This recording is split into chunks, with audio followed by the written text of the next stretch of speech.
Well, hello, my lovelies. It's Janet Perez of the Painted Saguaro coming to you again with Paint Couture paints to show you how to turn a $5 junkyard find into a beautiful decor piece for your home.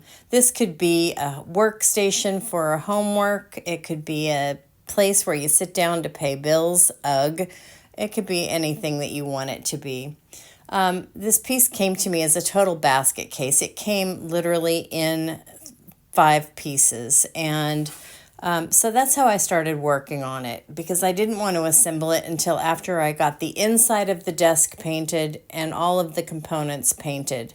I started off by washing it really great with Fresh Start, which is the Paint Couture powdered cleaning solution. I mix it with water, put it in a spray bottle, and clean really well. Then I rinse thoroughly with vinegar and water in a spray bottle, let it dry completely. I washed and dried the piece, and then I painted all of the metal with the Paint Couture chalk style paint in Barn Door, which is a fabulous red, and you'll see that in just a minute. Unfortunately, the recording of that portion of this piece did not come through, and I apologize, but it's just painting the metal, and the chalk style paint adheres to that extremely well. I didn't do anything other than clean that metal thoroughly. I scuff sanded it just lightly, but it was so aged and oxidized that it didn't really require anything else at all. So what I'm doing here is I'm putting on the wood portion of this desk, I'm adding Farmhouse linen, which is another chalk style paint, and I'm just giving it a 1 coat coverage onto the wood. You can see I'm kind of stippling in places where it needs to get into like the cracks and crevices, and then I'm just brushing it on with an artist brush along the edges and ledges. Now what I've done here is I've mixed some into a plate, and I added just a few drops of the iron oxide pigment, which is a liquid pigment, and it gives it this sort of brownish pinkish hue, which is what I wanted to give it more of an aged look. So the second coat of the Farmhouse linen has this sort of, like I said, pinkish hue to it. And there you can see the red barn door that I painted the metal with.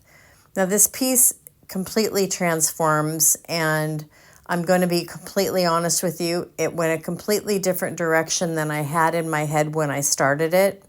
But you're just going to have to kind of walk along with me, because I really am happy with how it turned out. Now this piece of wood here is the bottom slat, so that part that you're looking at right there is the part that goes on the interior, where you will eventually see baskets sitting on, and that red portion of the desk is the interior of the desk itself. So I painted all of that before I assembled everything.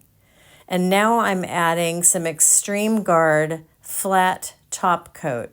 This stuff is super durable, it dries super rock hard, and it just gives it the best, toughest hard coat finish you could possibly imagine.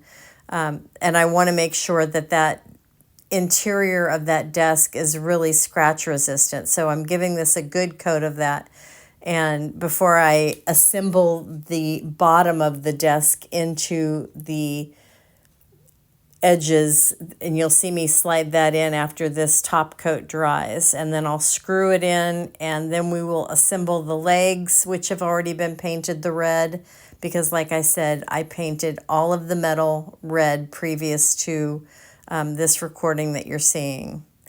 So that top coat is completely dry, and I'm sliding that in, and I've already screwed it in now, because you don't need to watch me drill holes, because Janet's not that adept at it, so it takes a little while. And I'm screwing the legs in here, and now the whole piece is assembled. So I'm doing something a little unconventional here, and this was sort of a trial thing, and I'm really happy with the way it turned out. I'm taking the step 1 or part 1 of the Crackle product by Paint Couture, and I'm painting that all over the red paint. And I'm just letting it go 1 coat the same as if you were using the Crackle for the actual Crackle finish. And you can see it's a pretty thorough coat. And I let it dry completely. And you can see once it's dry, it dries completely clear.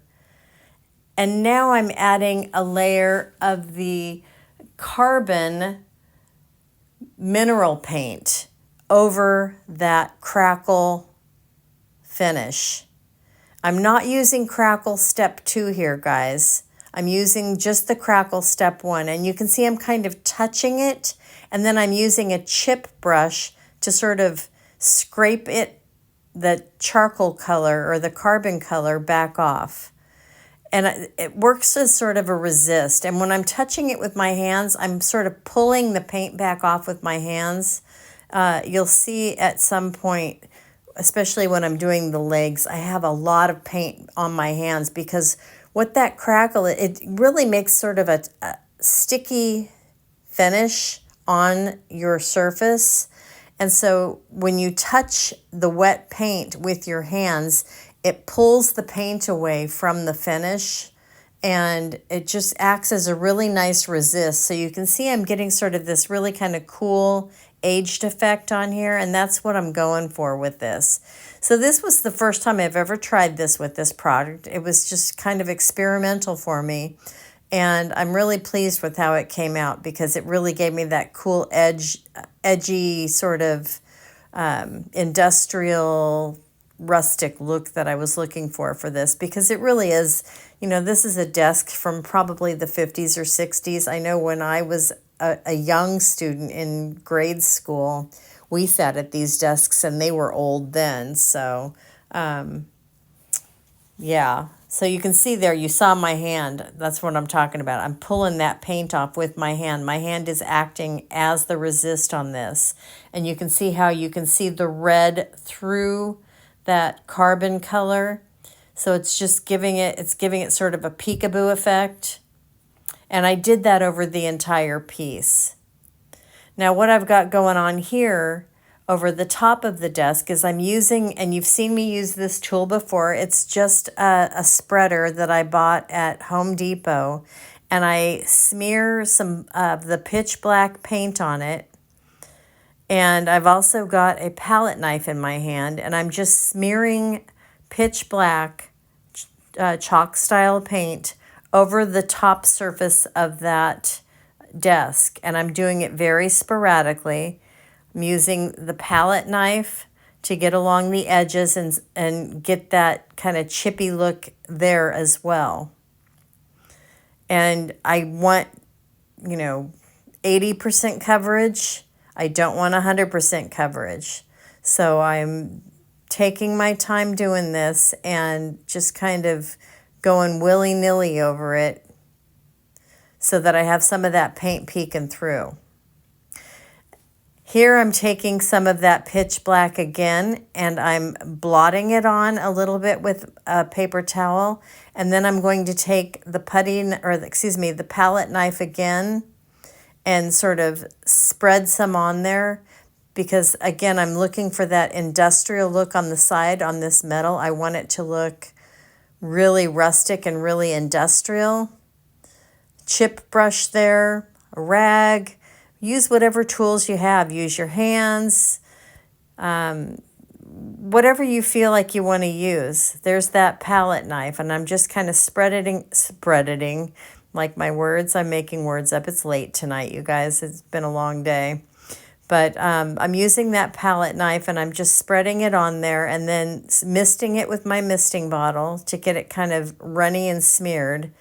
Using my chip brush to sort of spread it down and kind of blend it into the piece.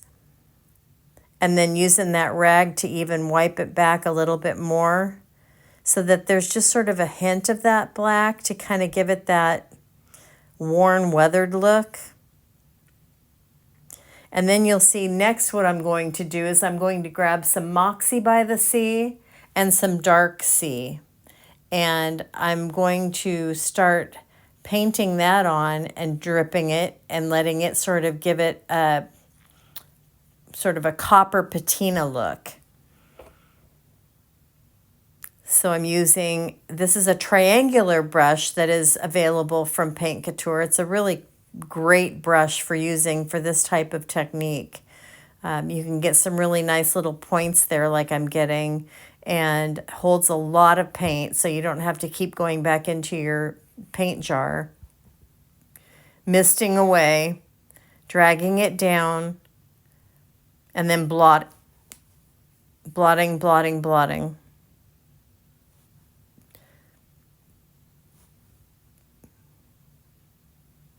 Using a very light hand. I don't want runs, but I do want drips. So I want the paint to look like it's dripping down, but I don't want runny drips going down, if that makes sense. And what I just did there was I used some more of my iron oxide, and I actually just kind of squirted it onto the side.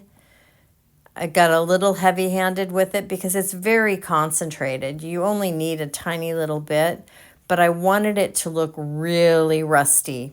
And that rust color mixed with the kind of turquoise of the Moxie by the Sea mineral acrylic paint, I think makes a beautiful combination of just aging out that metal in a really fantastic way. Misting with my misting bottle to sort of dilute it all and kind of meld it all together. And it's giving me the effect that I want to just age that metal perfectly.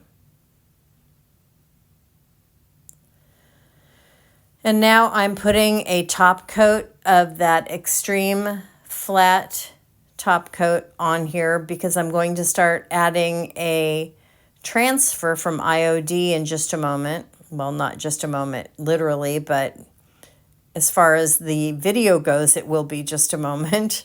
But you want to make sure that before you add a transfer, number one, you want to make sure you seal your piece. And number two, you want to make sure that that top coat is completely and totally dry before you start adding your transfer. I typically wait at least 4 hours, at least. I typically try to wait overnight, but I was in a hurry to get this piece done, so I waited about 5 hours on this one. And these IOD transfers go on so nicely and so easily. They are my favorite. I love them. And this is one of their new ones. This is called, hold on, bear with me just a second. If I can find the name of it, I will tell you. It is called the Rose Botanical, and it is from their most recent summer release, and it's really beautiful.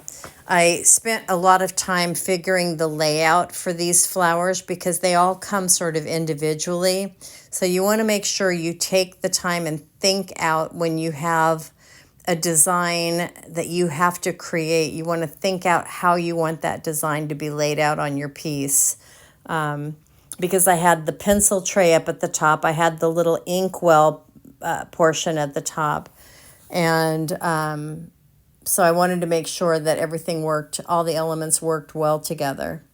So I got I believe I used 5 different cuts of the cutouts from this transfer on here.